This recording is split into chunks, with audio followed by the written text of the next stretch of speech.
News of the Times, Scotland Yard Casebook, The Locked Garage Murder, a chilling 1930s crime mystery.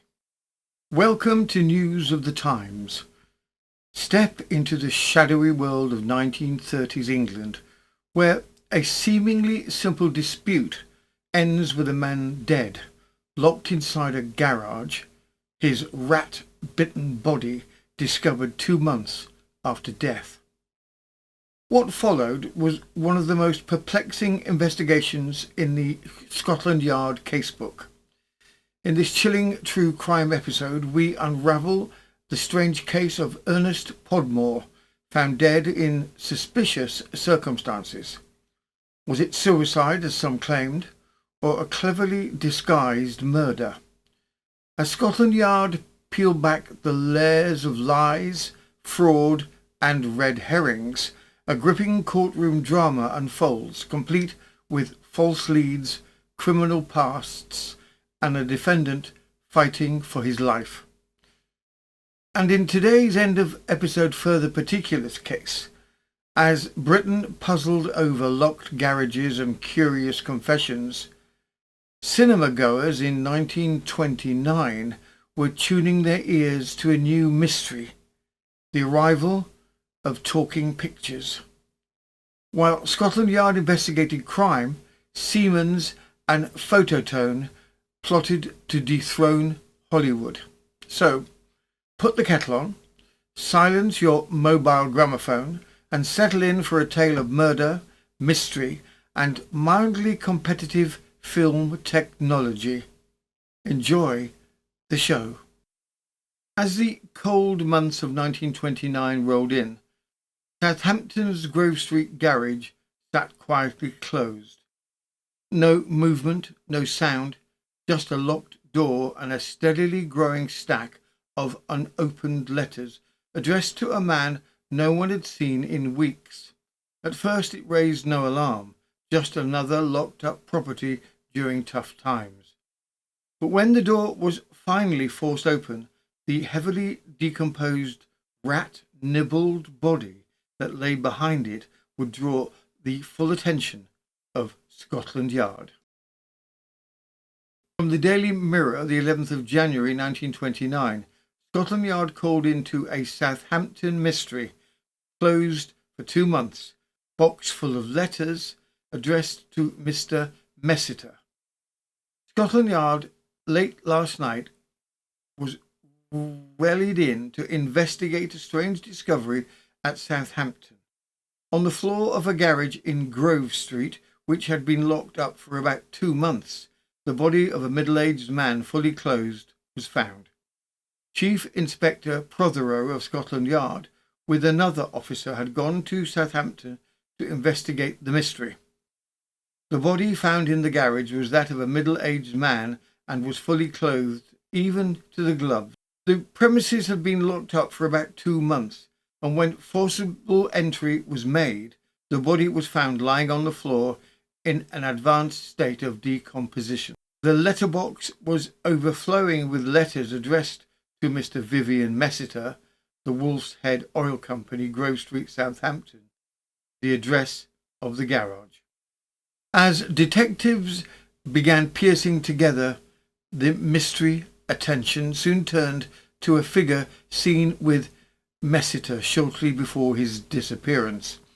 A thin-faced young man, neatly dressed in a dark blue suit. It was this man, described as having a scar, who quickly became the focus of Scotland Yard's hunt. From the Daily Mirror, the 12th of January 1929. Man shot dead over 2 months ago. Body behind padlocked doors. Shot fired by crouching assassin. Southampton police are trying to track a thin-faced man of 30 who was seen at the garage. All the elements of detective drama are presented by the mysterious murder in a padlocked garage, which is being investigated by Scotland Yard detectives at Southampton. It is believed the weapon was pointed at the back of his head by a man in a crouching position. Police are trying to trace a thin-faced young man in a dark blue suit who is thought could throw some light onto the mystery. With the garage mystery deepening, attention turned to the postmortem. Yet the advanced state of decomposition posed challenges. Though gunshot wounds were suspected, could the evidence truly confirm murder beyond doubt? At the postmortem examination today, the surgeon expressed the opinion that a bullet wound found in the back of the head could not have been self-inflicted. The bullet entered behind the ear and came out at the forehead. It was also established that the man was dead for about 2 months. The flight of the bullet, as indicated by the wound, suggested that Mr. Messiter was leaning by the side of his car when he was shot from behind. He was wearing a working coat as he had been doing some work on the car. His pockets were empty and robbery may have been the motive. The revolver used appears to have been one of heavy caliber of service type. Detective Inspector Prothero and Detective Sergeant Young of Scotland Yard, together with the local police, are sifting the flimsy evidence available. The description of a thin-faced man has been circulated, and it is thought he might throw light on the tragedy. He is described as a man of about 30, 5 foot 5 inches, and wearing a dark blue suit and a trilby hat. He is said to be of the commercial traveller type. Significance is attached by the police to the fact that both Mr. Messiter and the young man were missing at about the same time. The young man was frequently seen with Messiter. Scotland Yard is confronted by this difficulty that 2 months have elapsed since Mr. Messiter disappeared. He was missing on October the 30th, and early in November his description was circulated by the police. As Scotland Yard scours the garage for clues, a number of items which will prove to be red herrings emerge. Suspected missing letters, the possibility of an American crime connection, letters from a woman, an engine that may have been left on. The outer yard door was opened and the padlock on the inside of the garage door was forced. The body was found between 2 packing cases in the corner of the garage, and it appeared that Mr. Messiter had been shot through the head by a revolver of heavy caliber. When the body was discovered, all money was missing from the pockets and only the motor license and latchkey were found. Many letters addressed to Mr. Messiter had been opened. Several of these are without signature or addresses, but appear to have been written from America. A representative of the Wolf's Head Oil Company in London stated yesterday that last July, when the company was registered, Mr. Messiter was appointed representative in Southampton. The garage itself was heavily padlocked, and their efforts to force the door with an iron bar were unsuccessful. He ascended the staircase to a loft above the garage, and at the top he smashed the window above the door.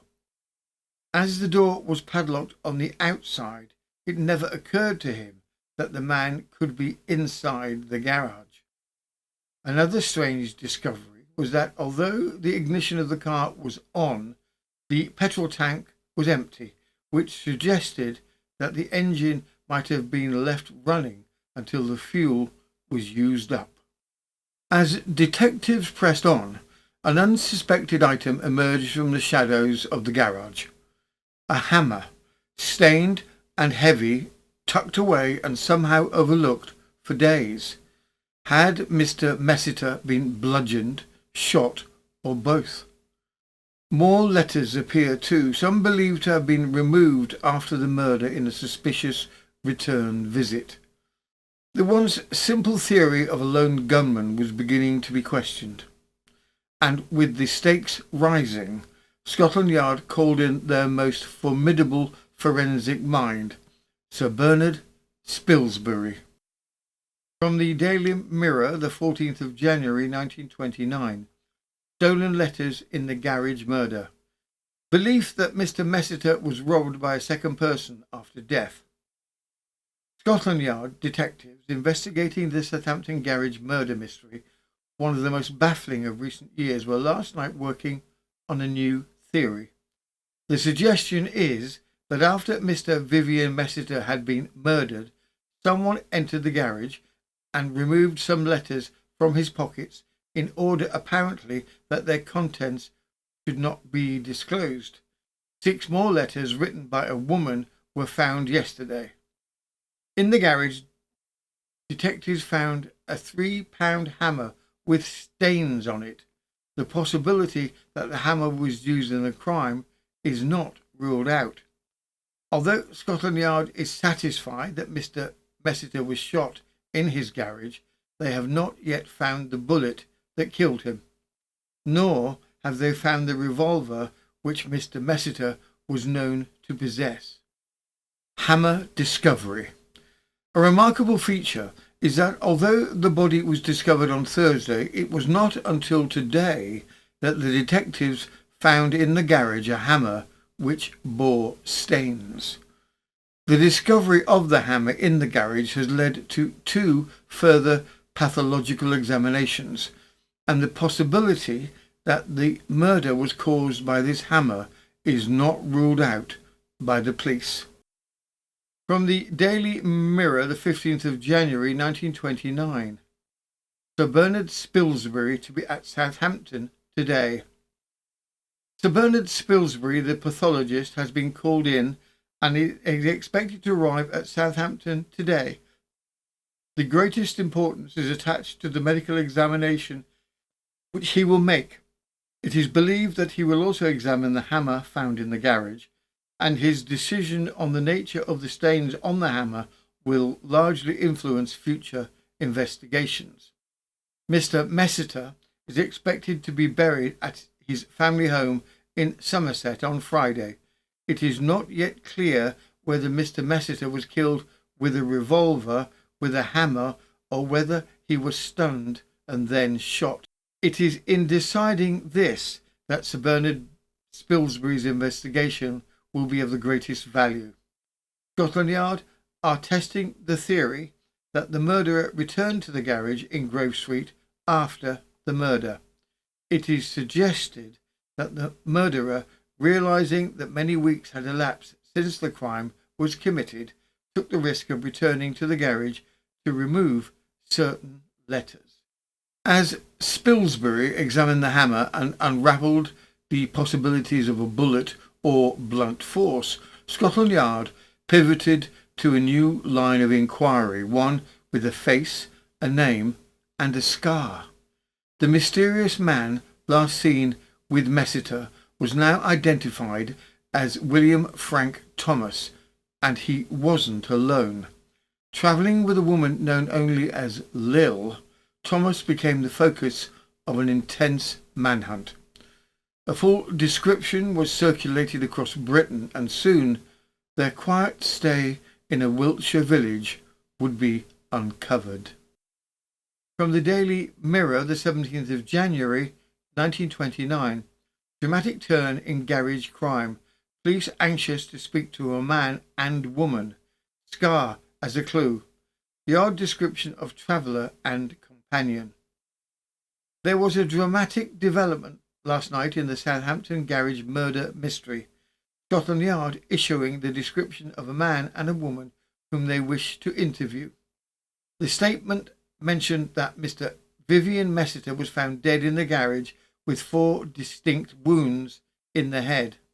The police, it continued, are anxious to trace the whereabouts of a man given the name of William Frank Thomas, aged about 32, height 5 foot 4 inches, complexion pale, hair dark, clean shaven. He has a distinct scar about 1 inch in length on the temple, but it is uncertain whether it is on the right or the left.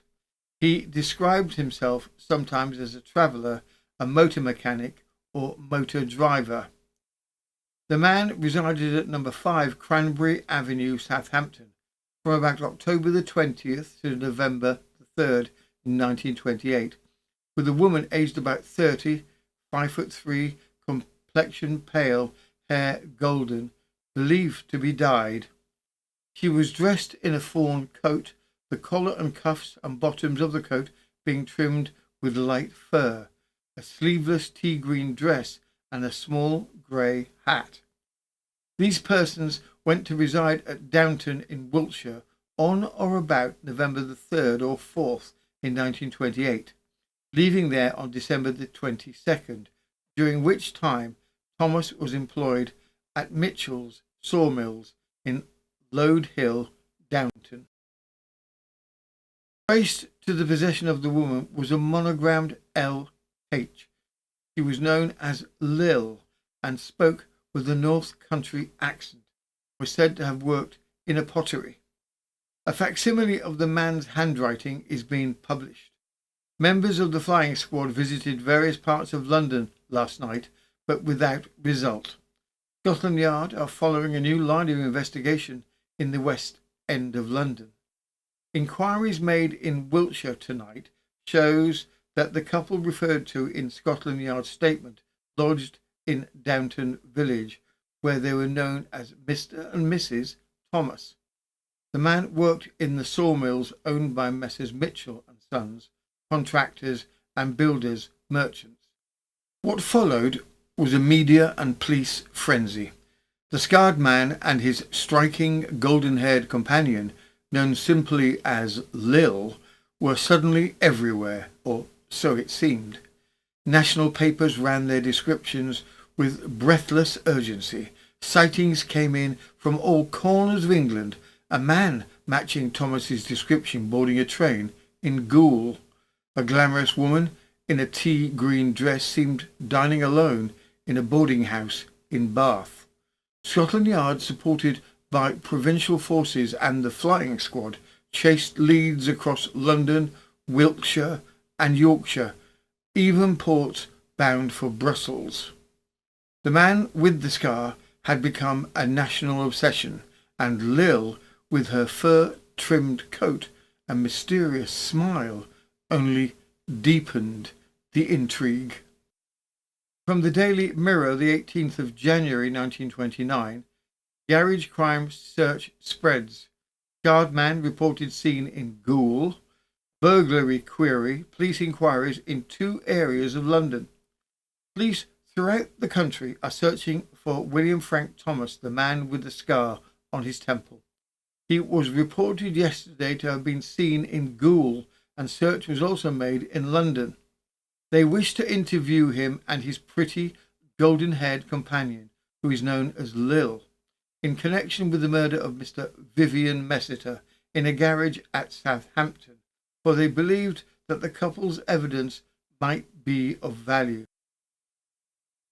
Thomas was employed as a motor mechanic at Downton from November the 5th. On the Saturday before Christmas, the couple were interrogated by the police concerning a burglary. A man answering the description of Thomas is stated to have been seen at Goole. The man stated he wished to go to Brussels. He had a scar over the left eye. Scotland Yard officers yesterday made inquiries in Lambeth and again visited the house in Chiswick Road, to which Thomas left directions, with his landlady at Southampton to forward letters to him. Day after day, headlines screamed of possible sightings, whispered rumours and speculative leads, but finally, after weeks of scattered trails and growing public intrigue, the chase came to an end. The mysterious couple who had captured the imagination of the press were both found separately and under different names. From the Daily Mirror, the 19th of January 1929, garage riddle, couple found. Man at London hotel and woman at Hanley, their real names. The man known as William Frank Thomas and his woman companion, whom the police wish to interview in connection with the Southampton garage mystery, have been traced. The man was discovered by the police at a private hotel in Vauxhall Bridge Road in London.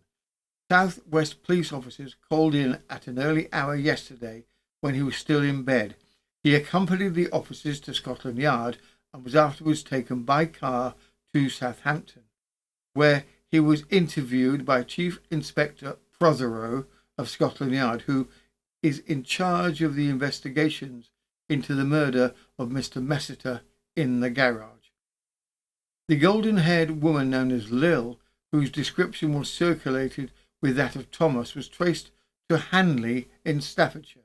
She voluntarily accompanied a police officer to the headquarters of the Hanley Police and was last night she travelled to Southampton.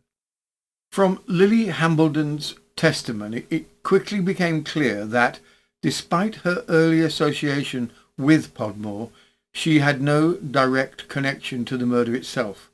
After giving her account, she quietly faded from the investigation and was never mentioned in court again. Thomas, however, now confirmed as William Henry Podmore, was another matter entirely. A man already well known to the police, his record was thick with theft, deception and criminal associations. And so, when the inquest resumed, it was Podmore who arrived under guard and Lily who sat briefly in the writer's box before vanishing from the narrative altogether. From the Daily Mirror, the 14th of March, 1929. Golden-haired Lil in box, the scarred man. Evidence was given by Miss Lily Hambledon, who was referred to as a golden-haired Lil, when the inquest on the victim of the Southampton garage crime was resumed yesterday. The coroner had the names of nearly 30 people who he intended should give evidence. One of them, William Henry Podmore, alias William Frank Thomas, known as the man with the scar, attended the inquest guarded by 2 warders. He is serving a sentence of 6 months imprisonment for car and motorcycle theft. Work at the garage. Miss Hambledon says she had heard of Messiter's death at Coventry. A stir ran through the court when the coroner called for Miss Lily Hambledon, said to be Podmore's companion. She said she was in Coventry when she heard of the death of Messiter. She connected messages with Podmore when she saw the reference of the man with a scar in the papers. She knew that Podmore had been employed in the garage. Despite weeks of press attention and a mounting stack of circumstantial hints pointing to William Henry Podmore, alias Thomas, the inquest ultimately drew no firm conclusion as to his guilt. The evidence remained frustratingly tenuous, suggestive but inconclusive. What the jury could agree on, however, was this: Vivian Messiter had been brutally murdered, and with that the proceedings moved into their final dramatic phase. From the Daily Mirror, the 16th of March 1929. Garage crime inquest verdict: murder by some person or persons unknown. Dramatic end. Counsel for police protests to the coroner. Dramatic moments marked the final stage at Southampton yesterday of the inquest on Mr. Vivian Messiter, whose body was found in a garage. A verdict of murder against some person or persons unknown was returned. One remark made by the coroner before the jury retired drew a protest from counsel for the police. The jury intimated in their verdict that they were unanimously of the opinion that Messiter was killed by blows from the hammer which had been produced. Chief Inspector Prothero of Scotland Yard, who had been in charge of the investigations, was the first witness called yesterday. He was shown the green-backed book found at Messiter's lodgings and said the last entry in that book was dated October the 30th. The inspector said he had examined Messiter's account books, but there was no entry of commission paid to anybody. The photographs, however, of the impression in the book which was found at the garage, also indicated that another commission had been paid. The coroner. The jury will have to decide whether the impressions on the page of which they have had a photograph is the signature of Podmore or not. Summing up, the coroner directed the jury to consider the cause of death, dismissing any idea of bullet wounds, pointing instead to the hammer from testimony given by Sir Bernard Spilsbury, upon which a hair from the deceased's eyebrow had been found. Attention then turned to Podmore. Although his alibi was riddled with inconsistencies, the coroner suggested these might be genuine mistakes rather than deliberate lies, and left it to the jury to decide how much weight to place upon his testimony. After deliberating for 45 minutes, the jury returned their unanimous verdict. Messiter had been killed by blows from the hammer, and those injuries had been inflicted by some person or persons unknown. With no formal charge brought against him, Podmore walks free. But Scotland Yard is far from finished. Despite the inconclusive verdict, the attention of the investigating officers remains fixed on the man with the scar. Weeks pass, then months, yet the press continue to report on the Yard's quiet persistence, scouring old clues, revisiting evidence, and slowly piecing together the fragments of a still unsolved murder. And then, in May, word spreads that something is stirring once more in Southampton. From the Daily Mirror, the 4th of May, 1929. Hope of a solution. Chief Inspector J. Prothero and Detective Sergeant H. Young, the Scotland Yard officers in charge of the investigations into the death of Vivian Messiter, will, it is understood, return to Southampton within the next few days. Since the inquest, several important conclusions had been arrived at concerning clues found by the police at the time. It is understood that developments are likely to follow final inquiries that have been made. The police are hoping and hopeful that a definitive solution to the mystery will be found, and so far as can be ascertained at present, the evidence regarding impressions found in the pocketbook are likely to figure as material in the ending stages of the investigation. After months of methodical effort, the persistence of Scotland Yard begins to pay off.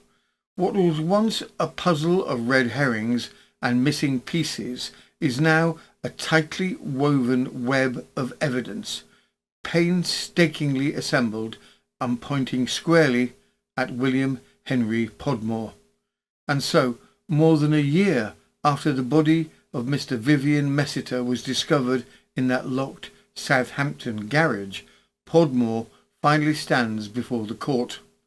The hearing would last 15 days and bring more drama than anyone expected. From the Daily Mirror, the 4th of February 1930, the CID inspector's evidence at a garage hearing. Podmore for trial. Committed by the majority after a 15-day hearing. After a hearing that had lasted 15 days, the Southampton magistrates yesterday decided by a majority to send William Henry Podmore for trial on the charge of murdering Vivian Messiter in a garage. Inside the court, it was a day of drama. Under cross-examination, Inspector Prothero of Scotland Yard admitted that several people besides Podmore had been suspected of committing the crime. For the defence, Mr. O'Connor submitted that no jury would convict Podmore and that the prosecution's facts were a mass of rubbish.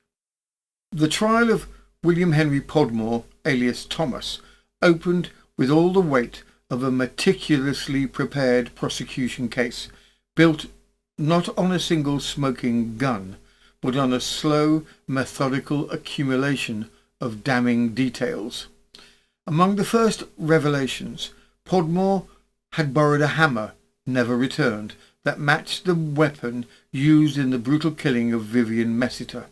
Bloodstains were found on the hammer, and under the exacting eye of Sir Bernard Spilsbury, even a single eyebrow hair was lifted from its surface, carefully documented and presented to the court. Podmore knew Messiter. He had done mechanical work for him, and he had access. There was also a page torn from Messiter's business ledger. Scotland Yard, using light and photographic techniques, captured the faint imprint left on the page beneath, revealing a forged receipt, supposedly signed by NFT, Podmore's alias, and referencing a fictitious business in a street that did not exist in Southampton, but did exist back in Podmore's hometown. Adding to this, his sudden financial windfall after the likely date of the murder, a man previously struggling for money was now buying lavish gifts for family and his golden-haired companion, Lil.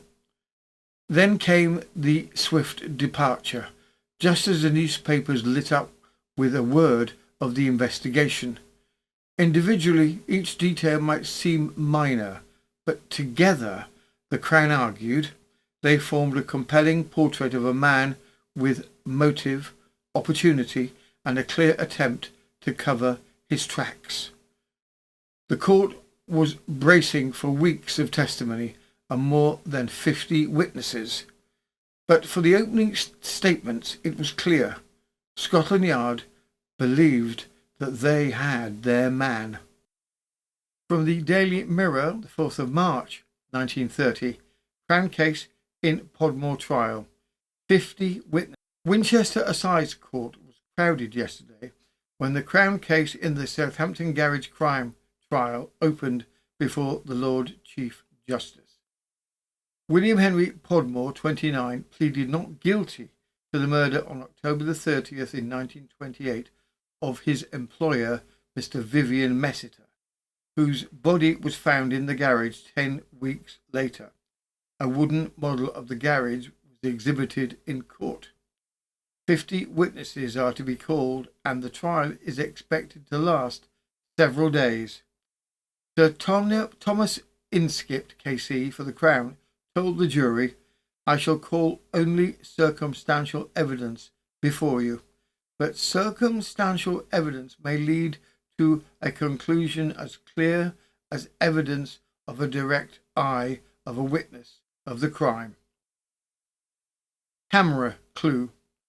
Dealing with what he described as the significance of a missing page from Messiter's order book, counsel said that though the human eyes I could see nothing definite, the photography lens and a powerful light had ascertained that a piece of paper or a page had been superimposed, and that the body of the document was a written receipt for £half for the sale of oil to a firm in Bold Street, Southampton, and the receipt was signed NFT, initials of Podmore's assumed name of Thomas. There was no such firms as that named, and no Bold Street in Southampton, but there were several Bold Streets in the Potteries where Podmore came from. "If you come to the conclusion," said Sir Thomas, "that Podmore tore out those leaves after the crime, he tore them out because he did not want to leave any trace of his connection with Messiter."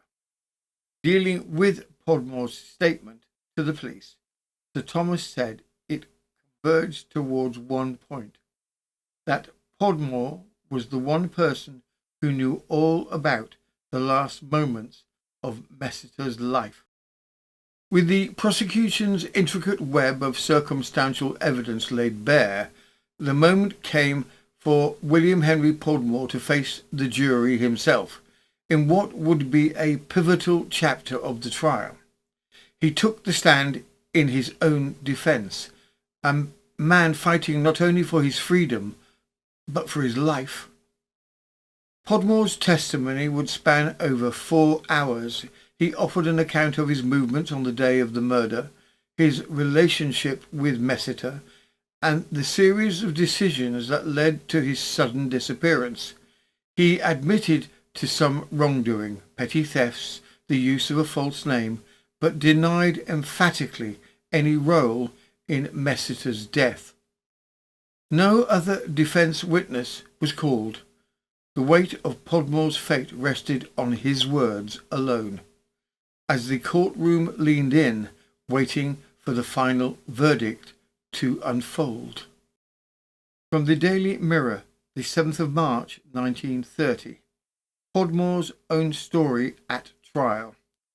Details of movements on day of alleged murder. Ordeal of 4 hours in a witness box. Closing speeches today. William Henry Podmore at Winchester Assizes yesterday told his own story of his movements on the day he is alleged to have murdered Mr. Vivian Messiter in the latter's garage at Southampton. He was cross-examined for an hour and a half and was in the witness box for over 4 hours. No other evidence was called for the defence, and the counsel will address the jury this morning. I left Manchester because I knew I had done wrong, Podmore said. I changed my name to W.F. Thomas and came to Hounslow with Miss Hambledon on October the 19th, 1923. The fateful day. Podmore told how he got in touch with Mr. Messiter through answering an advertisement. I went to the premises in Grove Street, said Podmore, at 9:30. Messiter was there with Mr. Maxton, who I believe was his agent. Mr. Messiter said he had trouble with the magneto of his car and asked me if I could do anything with it. I said I could. I also told him that I had a better job, and he said if you can better yourself, you had better do so. In the afternoon I repaired the magneto, and he asked him if I could drive the car, and he asked me if I could deliver at the same time 2 cans of oil to the county garage.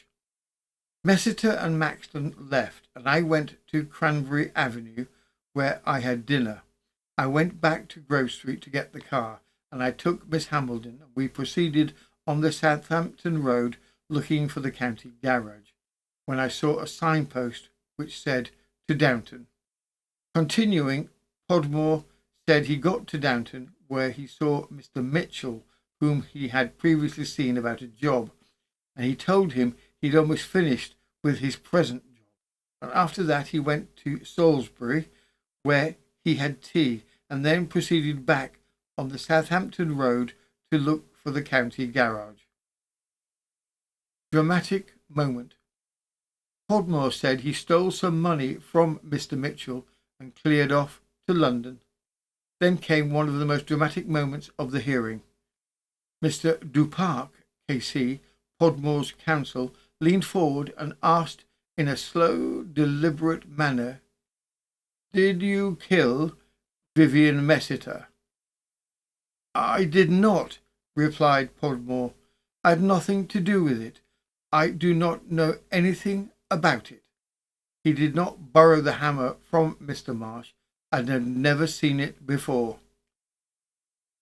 Cross-examined by Sir Thomas Inskip, K.C., Podmore said it was untrue that he was at the end of his resources when he went to Southampton. When Sir Thomas said, "I suggest you had a conversation with Messiter about your commission and that you struck him," Podmore replied, "I had nothing whatever to provoke me. Mr. Messiter was a gentleman. It is a fact that Messiter was killed before you took the car out or after you brought it back. He was not killed before I took the car out." With Podmore's testimony concluded and no further evidence to be presented, the case moved to its final act, the closing arguments. The courtroom was packed, indeed overflowing, with spectators eager to witness the fate of the man who had been at the centre of press headlines for over a year. Both counsels now addressed the jury with starkly opposing narratives. For the Crown, Sir Thomas Inskip laid out the mosaic of circumstantial evidence, each thread, he argued, leading inevitably to Podmore. The story might have lacked an eyewitness, but like a crossword puzzle solved clue by clue, the solution pointed clearly to one man. For the defence, Mr. Duparc countered with force. He dismissed the prosecution's case as built on inference and innuendo, an elaborate construction lacking solid foundation. He urged the jury to see through what he called wild lunacy, warning that suspicion, however dramatic, was not proof. The jury would now be left to decide which version held weight, the Crown's carefully threaded circumstantial tapestry or Podmore's own insistence that he was no killer. There was not an empty space in court when Podmore entered the dock. Fashionably dressed women and girls outnumbered the men in the waiting queue by nearly 2 to 1. Addressing the jury, Sir Thomas Inskip for the Crown said that they had now heard Podmore give his version of what had happened. On one side of the case there was a series of incidents which, when properly examined, pointed to Podmore as the man who had committed the murder. On the other side there was his denials. Sir Thomas described the evidence as fitting like a crossword puzzle. Defence. The last straw. Mr. Duparc, defending Podmore, told the jury that aside from the recent discovery of the watch and keys and the testimony of ex-prisoners, all evidence had been with police since March last year. Calling it wild lunacy, he insisted the prosecution's case rested on flimsy claims, describing the prison talks as the last straw meant to tip the scales. Even if Podmore had committed fraud, Duparc argued that that was far from proving murder. The prosecution case, he concluded, was like a jigsaw puzzle with pieces that simply didn't fit. And so, after weeks of testimony, cross-examination, speculation and spectacle, it fell to the jury to decide William Henry Podmore's fate. The evidence had been painstakingly laid out. The defence had cast doubt. The prosecution had threaded their case like a puzzle of grim precision. Now the courtroom held its breath. Podmore's life and the official conclusion to the long unresolved murder of Vivian Messiter would hinge on a single word. From the Daily Mirror, the 10th of March 1930, death sentence. I still repeat I know nothing whatever about it. So said William Henry Podmore, the man with the scar, in the dock at Winchester Assizes on Saturday, before he was sentenced to death for the Southampton garage murder. Over 16 months have passed since the murder was committed. It was 2 months later before the body of Vivian Messiter, the oil agent, was found in his garage, and from that day the police have worked unremittingly to build up the case against Podmore. There were dramatic scenes when the end of the trial came. Amid a tense silence, the jury, after an absence of 83 minutes, filed back to the court. The word guilty came clearly from the lips of the foreman. Some women raised their handkerchiefs to their eyes. Podmore stood like a statue in the dock. The short figure in a blue suit with a coloured handkerchief peeping out of his breast pocket seemed dazed and dumb. After Podmore's words, the Lord Chief Justice, in a low voice, pronounced the death sentence. Further particulars. And now, After the drama of garages, suspects and courtroom tension, we turn to something entirely different. Proof that 1929 wasn't all fraud and fatal misunderstandings. Elsewhere in Britain, people were gathering not in courtrooms but in cinemas, straining to hear what the actors were actually saying. Yes, it was the dawn of the talkies, and Europe was getting ready to fight back against Hollywood's monopoly, one scratchy soundtrack at a time. From the Daily Mirror, the 14th of March 1929, Talking Films. An important step forward in the development of the European talking film situation is made by an agreement signed yesterday between the British and French Phototone and the powerful German electric organisation of Siemens Halske. The latter company, which has a capital of £200 million, has perfected apparatus which can show any type of talking picture, disc recording or sound on the film. Most of the cinemas in Europe have been waiting for the production of interchangeable systems on which any kind of talkie can be shown. I understood that the Phototone Siemens apparatus can be supplied considerably cheaper than the American installations.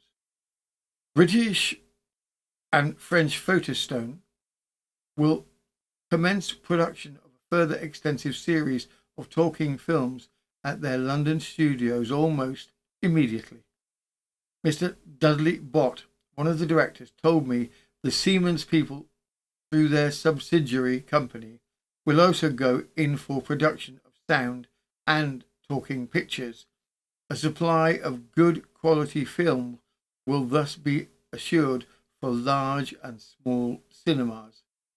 The Anglo-German agreement is the first big attempt to stop American talkies getting the monopolistic grip on our cinemas that they achieved in the past with their silent productions. Court notice and public proclamation. By order of the narrators of notorious and singular cases, let it be known that the present tale has reached its conclusion. Those of discerning taste who find themselves aggrieved or unsatisfied may submit their grievances in writing and with due decorum to the scriptwriter. Be advised, however, that the said individual is presently absent from the jurisdiction, their whereabouts quite unknown, and their accountability dubious at best. Nevertheless, for those of sound mind and appreciative spirit, it is therefore decreed and most solemnly requested that you shall like, subscribe, and share this tale henceforth, that others may be summoned to the cause of curiosity and the advancement of knowledge. Such actions shall serve to placate the ever-watchful algorithm and ensure the continuance of these proceedings for the benefit of future inquiring souls. And for those of an especially generous nature and inquisitive disposition, our Patreon contains hundreds of documentaries spanning historical crime, scandal, nostalgia, and a British wit in a broad interpretive sense.